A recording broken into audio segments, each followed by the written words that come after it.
Chers internautateurs et internautatrices, bienvenue dans ce vite fait, plus ou moins bien fait, un nouveau format qu'on a à nous dans notre décor splendide et totalement blanc qui s'applique à la perfection au sujet du jour.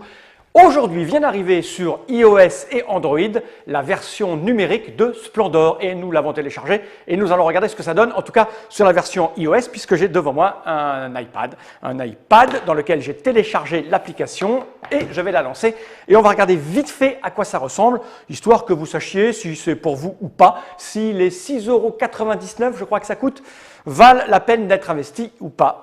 Alors j'appuie sur le petit bouton, ça se lance, hop. Petite musique, je me penche. Voilà, ça charge. Et vous savez exactement ce que je vais faire instantanément. Hein. Dès que ça sera chargé, je vais aller couper la musique parce qu'il n'y a rien de plus énervant que de la musique quand on joue. Alors là, on arrive d'abord sur un petit menu. Là, ça, c'est le bouton que tout le monde connaît. Voilà, option. Et cette musique qui, ma foi, est très belle, hein, est extrêmement bien composée, on va la couper car c'est insupportable. Donc, première chose que l'on voit, il y a des préférences de jeu. Qui vont nous aider à jouer. Il y a même une aide pour les daltoniens. Je vous avoue que j'ai lancé l'application déjà avant de faire cette petite vidéo rapide et j'ai un peu joué, regardez à quoi ça ressemblait, mais vraiment vite fait. Donc il y a un tas de trucs pour vous aider à jouer, activer les surbrillances, tout ça. En fait, vous vous rendrez compte en jouant de ce qui est bien ou pas pour vous. Moi, je ne suis pas daltonien, donc je n'ai pas besoin d'aide. Donc j'ai mis tout standard, si ce n'est que j'ai baissé le volume sonore parce que c'est super casse-pied. On peut modifier son avatar et se connecter. Vous voyez, je suis Monsieur Fall, c'est moi, et oui, c'est moi. Je suis connecté au serveur Days of Wonder parce que le jeu a été développé par... Évidemment, l'équipe comment s'appelle-t-elle, les Space Cowboys qui ont supervisé le projet, en tout cas pour ce qui concerne les règles. Ça a été développé sous la bienveillance d'Asmodée, qui est le grand sponsor de tout ça, mais via Days of Wonder et leur serveur en ligne sur lesquels il y a, vous le savez forcément, Gang of Four et le fameux Ticket to Ride. Donc, moi, j'ai un compte chez eux depuis des années, depuis qu'ils existent, depuis 10 ans, et je me suis connecté au serveur, ce qui va permettre de stocker les scores, tout ça. Enfin bref, vous le verrez un petit peu plus tard. Il y a plein de choses intéressantes là-dessus. Donc, on a ici un petit bouton qui nous permet de voir ce qu'on a déjà fait, parce que vous allez voir que quand on joue, on va débloquer des choses, avoir des niveaux. C'est une espèce de challenge permanent. Donc, j'ai mon premier diamant, puisque j'ai fait une victoire. Donc, j'ai battu l'intelligence artificielle sur ma partie à 2 joueurs pour découvrir, et j'ai donc débloqué ça. Et au fur et à mesure que vous allez jouer, vous allez monter de niveau pour faire votre malin et dire à vos camarades, voilà, moi j'en suis là et toi, où tu en es. Outre ça, il y a forcément le bouton apprendre à jouer qui lance le tutoriel pour apprendre à jouer, c'est normal. Pour ceux qui ne connaissent pas le jeu, pour ceux qui connaissent le jeu, c'est extrêmement évident et facile. Donc là, je suis un peu emmerdé parce qu'il va falloir que je tape partout. Voilà, on va voir à quoi ça ressemble. Donc je vais taper, je ne vais pas lire. Hein. Donc il vous explique tout. Donc c'est du texte, de l'animation. Voilà. Si vous ne connaissez pas le jeu, on a fait une petite partie en ligne normalement sur la Trick Track TV que vous pouvez aller voir. Pour ceux qui connaissent le jeu, ça ne sert pas à grand chose puisque le jeu est extrêmement simple. À votre tour, vous avez une action à faire parmi 3 possibles, prendre des jetons, mettre de côté une carte ou jouer une carte. Alors on a un petit bouton là qui vous permet de retourner au menu, d'avoir des infos générales. Hein. Bon, je vais abandonner parce que ça ne sert pas à grand chose, on ne va pas passer beaucoup de temps. Voulez-vous abandonner la partie? Oui, je veux abandonner, oui. Voilà, ça recharge. Et il y a... la chose la plus intéressante, c'est de jouer. Les défis, on y viendra juste après. Alors, on reviendra sur les extras aussi un petit peu plus tard. Pour jouer, l'application propose pour le moment, et je dis bien pour le moment, qu'une façon de jouer, c'est contre l'intelligence artificielle stockée à l'intérieur de la machine. Vous ne pouvez pas jouer contre d'autres joueurs, vous ne pouvez pas vous passer l'iPad, et vous ne pouvez pas jouer en ligne contre des adversaires qui seraient eux aussi inscrits sur la plateforme de Days of Wonder, mais cela va venir. L'éditeur nous l'a assuré, le pôle numérique d'Asmodée nous l'a assuré. Il y aura une mise à jour sous peu, quelques semaines, peut-être quelques mois, j'en sais rien, mais ils vont interconnecter l'application avec les serveurs Days of Wonder, ceux sur lesquels sont les joueurs de Ticket to Ride, et vous pourrez affronter, c'est sûr et certain, des joueurs en ligne. Pour ce qui concerne le passage de l'application avec vos copains dans un train, par exemple, ça, c'est pas encore au point. On ne sait pas s'ils vont le faire, mais je pense que si on insiste, ils le feront à un moment donné ou à un autre. Alors, vous allez pouvoir jouer contre l'intelligence artificielle, contre un joueur, 2 joueurs ou 3 joueurs d'intelligence artificielle. J'ai joué à 2, j'ai joué à 4. J'avoue que je préfère jouer à 2 parce que ça va très très vite. Et puis aussi parce qu'à 4, j'ai perdu. Donc moi, j'aime pas perdre. Donc voilà.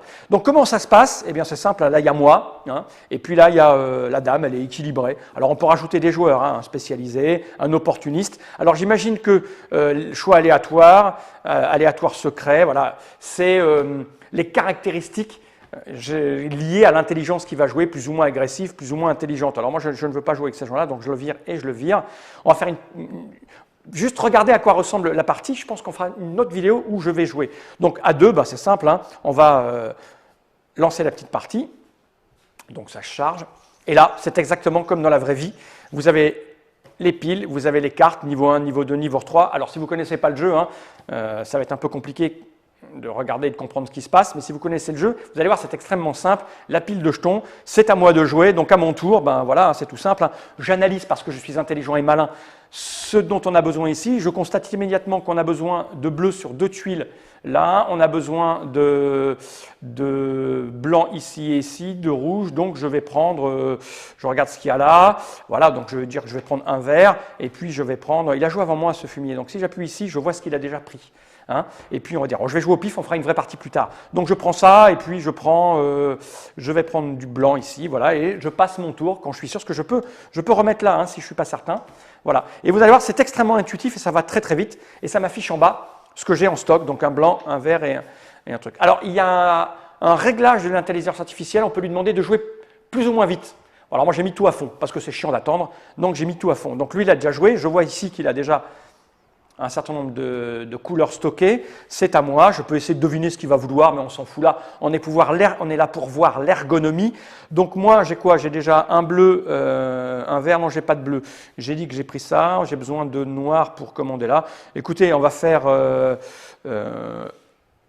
un bleu, et puis je vais reprendre un blanc, et puis un truc que je n'ai pas, je vais prendre un noir, et je vais dire que j'ai fini mon tour. Et là, vous voyez, à partir du moment où j'ai stocké un certain nombre de choses, il m'indique avec la surbrillance les cartes que je vais pouvoir acheter au moment où j'aurai le droit d'acheter des choses, c'est-à-dire le tour d'après. Donc je finis mon tour, voilà, c'est à lui de jouer.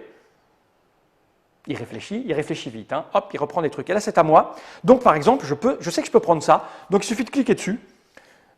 Et je dis que j'ai fini mon tour, sinon je le renvoie, hein, si je veux, hein, si je fais ça, il me le renvoie. Donc je vais le prendre, fini mon tour, voilà, hop, j'ai la carte, et il m'indique ici, vous le voyez, que je possède une carte qui me donne du noir.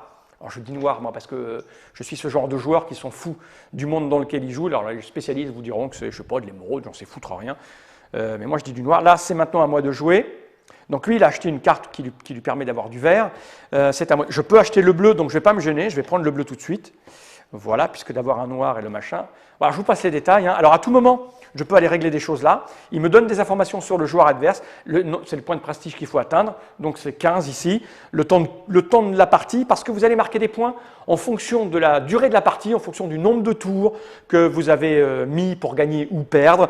Et voilà, et là il vous dit la personne qui mène, personne ne mène parce que personne n'a de points pour le moment.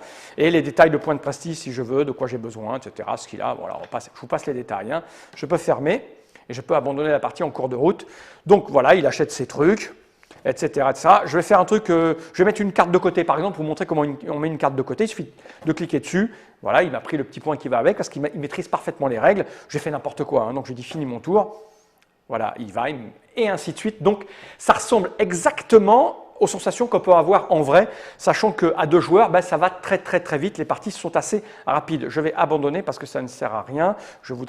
On peut recommencer, on a accès aux réglages pour les ressources, les détails des éléments, etc. Voilà, on peut zoomer sur les avatars. Ça marche plutôt pas mal. Là, j'ai terminé. Je vais abandonner la partie pour aller vous montrer ce qui se passe ailleurs et qui est plus intéressant, qui n'existe pas dans le vrai jeu. Oui, je veux abandonner. Voilà, il me charge tout ça. Donc là, vous l'avez vu, ça ressemble à peu près aux sensations qu'on peut avoir avec le vrai jeu à table, sans avoir le matériel. Ça va être assez vite. Le petit détail, c'est que c'est un peu plus perturbant de savoir ce qu'essaye d'avoir l'adversaire, parce qu'on ne peut pas analyser son regard où il se porte, donc on doit passer un petit peu de temps à voir ce qu'il a pris comme pierre et ce à quoi il a accès. C'est pour ça que le mode 4 joueurs avec de l'intelligence artificielle est un peu plus délicat, puisqu'il y a 3 trucs à regarder en permanence, donc c'est un petit peu plus lent. Ce qui n'existe pas dans le mode traditionnel du jeu sur table, ce sont les défis, qui sont assez novateurs forcément avec le jeu. Et là, quand vous lancez les défis, vous avez une petite map monde qui apparaît, il y a 3 défis, et je pense que l'équipe de développement en fabriquera au fur et à mesure, puisqu'ils vous disent de tourner la map monde pour essayer de voir les défis qui existent. Et là, il n'y en a que 3, essentiellement basés de ce côté-là de la map. Hein. De l'autre côté, en Amérique et tout ça, il n'y a rien. Dans les mers, il n'y a rien. Voilà, il y a 3 zones de défis. Quand vous en choisissez une, hop, elle vous propose un certain nombre de choses. Là, je suis à Madrid, donc il y a 6 défis. J'en ai réalisé un qui est là, que je peux recommencer. Parce que qu'est-ce que sont les défis? Ce sont des choses à réaliser seul et à tenter d'améliorer. Là, en l'occurrence, il y avait un grand marché. Il fallait atteindre 16 points de prestige avec le moins de tours possible. Alors évidemment, quand je l'ai réalisé pour la première fois, j'y suis allé au pif. J'ai compris ce que me demandait l'application. Je vais pouvoir refaire le défi pour essayer d'optimiser mon nombre de tours. Voilà, je marque un certain nombre de points. Alors là, comme qui dirait, vrille les règles du jeu. On joue avec les règles officielles du jeu, mais on va tordre certains éléments. Par exemple ici, chaque fois que vous allez faire l'acquisition d'un noble, vous savez, les petites tuiles qui sont sur le côté, normalement, il y a 3 nobles, vous faites l'acquisition d'un noble, et puis il n'est pas remplacé là, c'est systématiquement remplacé. Donc, c'est une façon de jouer de manière différente. Vous n'avez que 3 jetons par couleur parce qu'il n'y a pas d'adversaire. Vous jouez tout seul face à la machine, et vous essayez d'optimiser vos coups. Pour le premier défi, en jouant rapidement, sans réfléchir, j'ai fait 17 543 points. J'ai fait 19 points pour mettre fin à la partie, puisque j'ai pu acheter un certain nombre de nobles, alors qu'il en fallait que 16, et j'ai mis 22 tours. À moi d'essayer de mettre 21 tours, puis 20 tours, etc. Donc, et on joue sur une plateforme qui est totalement différente, puisque voilà, j'ai 4 nobles, j'ai mes 3 points, il me met ça. Le tirage est à peu près identique à chaque partie, et donc je vais recommencer. Donc je vais prendre, on va dire, un vert, un blanc, un bleu et un rouge. Voilà, même pas un rouge, un blanc, un vert, un bleu. J'ai terminé mon tour. Il me redemande de jouer, donc je vais prendre un rouge et puis je vais prendre un noir, voilà. Et puis j'ai besoin de blanc après. Non, parce que je vais acheter ça. Donc si j'ai besoin de blanc là-haut, donc je vais reprendre un blanc et j'ai terminé mon tour. À partir de là, je peux acheter tout ça, donc je vais commencer par acheter ça et je termine mon tour. Voilà. Il me retire un truc. Maintenant que j'ai 2 blancs, je pourrais prendre ça. J'ai besoin de rouge là, je vais le faire tout de suite. Donc l'idée, c'est de se souvenir de ce qu'on avait au défi précédent pour essayer d'améliorer son nombre de tours. Et bien sûr, ici, j'ai toujours les mêmes informations. Il me dit où j'en suis, il me dit les scores où ils étaient, etc., etc. Je peux recommencer, refaire des réglages, je peux remettre la superbe musique et faire une petite danse de contentement quand j'ai gagné ma partie ou l'enlever parce que ça m'énerve. Voilà, j'ai d'autres réglages, zoomer sur les ressources, réduire les ressources. Je vous laisserai découvrir ça chez vous. Je vais abandonner cette partie, puisque je n'ai pas envie de m'affronter moi-même, en tout cas pas dans cette petite vidéo de présentation qui est un vite fait plus ou moins bien. Voilà, je vais retourner vers le menu principal. Voilà. Donc on a vu les modes de jeu contre intelligence artificielle. Je peux jouer à 2, à 3 ou à 4 contre 1, 2 ou 3 intelligences artificielles. Je peux faire des défis. Bien évidemment, quand je joue, même contre l'intelligence artificielle, je vais stocker des scores qui vont être envoyés au serveur des Wonder pour faire un classement. Puis, je peux envoyer ces scores sur Facebook et compagnie pour dire à mes copains, je suis très fort, regardez, j'ai marqué des points. Et surtout, forcément, les pousser à eux aussi jouer. Mais quand vous êtes comme moi, vous n'aimez pas être dérangé par les scores de vos adversaires. Donc, ça peut être géré plus ou moins gentiment et intelligemment. Et bien sûr, il y a l'extra ici. Ce sont les crédits. Alors un truc extrêmement intéressant et plutôt pas mal, puisque Days of Wonder, les Space Cowboys et l'équipe de développement, outre les crédits, d'ailleurs on va aller voir, c'est design par Marc-André, les dessins sont de Pascal Kido, voilà. C'est adapté par Pascal Bernard, Julien Marty et Bart, voilà, il y a la musique, management, Laurent Lévy. Ça pour les spécialistes du monde du jeu, vous savez qui sont ces gens-là. Hein, Laurent Lévy par exemple, c'est l'un des co-auteurs de Abalone. Et oui, il a une entreprise, une petite équipe pour faire du développement informatique. Et tout ça est supervisé par l'équipe de Days of Wonder qui a récupéré l'application et qui l'interface avec ses propres serveurs. Bref, on continue. Yann Corneau, par exemple, il travaille chez Days of Wonder qui maintenant appartient à Asmodée. On comprend maintenant pourquoi ils se sont mis comme ceci. Et dans les crédits, vous voyez, c'est super bien parce que on peut partager sur Facebook, sur les trucs des Space Cowboys, mais aussi sur Trick Track et sur BGG, puisque l'application va être en plusieurs langues. Et puis après, voilà, vous pouvez visiter des machins. Il y a une encyclopédie, le support technique, visiter les vidéos de la communauté. Alors, il me fait quoi ce qu'il y a là-dessus? Il n'y a rien pour le moment parce que moi j'ai une version bêta. C'est une version bêta, donc normalement, vous aurez tout ce qu'il faut en ligne pour découvrir la chose. Mon sentiment, puisque j'y suis, je vous le donne, et qu'il me reste à peu près 30 secondes, c'est que c'est plutôt intéressant pour s'entraîner à Splendor, pour avoir des réflexes d'analyse. C'est très frustrant de ne jouer que contre une intelligence artificielle. Je pense que la plupart des joueurs vont réclamer très très vite la possibilité de jouer contre des joueurs en ligne. Et ça va être fait. Voilà. Jusqu'à présent, moi, quand ils m'ont donné l'application à tester, ben, ce n'était pas dit. Ça a été dit. Là, l'application est en vente depuis très peu. Et ils l'ont annoncé. Vous pourrez bientôt être interfacé avec l'application Death leur fameux site en ligne et les millions de joueurs américains et francophones et du monde entier. Et vous allez pouvoir jouer contre des joueurs internationaux vivants et affrontés. Et puis, je vous dis, ce qui est plaisant, c'est d'acquérir des réflexes et en tout cas de découvrir le jeu. Maintenant, chez Death ils ont fait cette application pour que les gens qui aiment le jeu puissent s'entraîner et aussi pour que les gens qui ne le connaissent pas puissent apprécier la plateforme, l'application et s'acheter le jeu en ligne. On verra ce que ça donne. On verra si les 6,99 € qu'on vous demande vont attirer les gens ou pas. En tout cas, c'est là. Il ne vous reste plus qu'à le télécharger ou pas. Et moi, je vous dis à bientôt et à peut-être à un prochain vite fait, plus ou moins bien fait, Jenny Wright. Ah oui, ça arrive.